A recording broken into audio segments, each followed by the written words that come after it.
The National Bureau of Investigation has formed a three-man ad hoc group tasked to look into the allegations that two of its officials met with alleged pork barrel scam brains Janet Lim Napoles days before her arrest. For the details of this report, here's Noel Perfecto.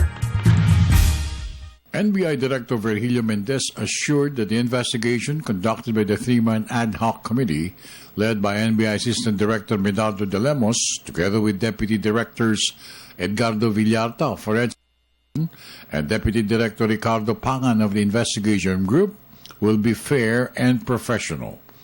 This was a statement made by Director Mendez before the media regarding the investigation of two officials of the Bureau based on the revelations made by then Deputy Director for Intelligence Reynaldo Esmeralda.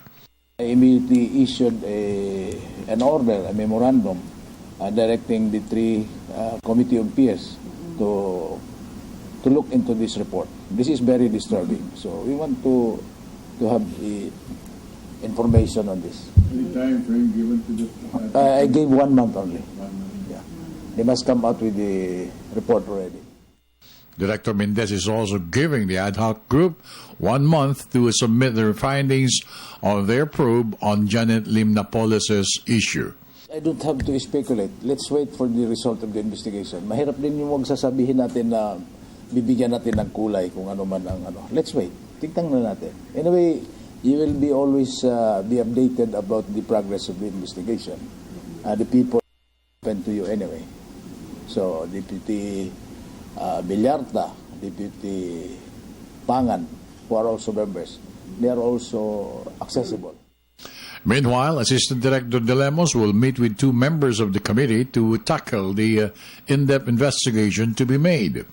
Although this was an order from Justice Secretary Laila de Lima, the Bureau says that they will focus on the probe to be able to put the controversy in the right context. Pupulong muna kami ng mga members ng ad hoc committee at titingnan namin kung saan papunta yung aming investigasyon dahil ang nakasaad doon ay iimbestigahan yung dalawang ranking officials na binabanggit ni Atty. Esmeralda doon sa kanyang press conference noong March 13. At ang sinasabi dito sa ad hoc committee order na kinreate ni Director Mendez, yung alleged connections ng dalawang ranking officials with Janet Napoles.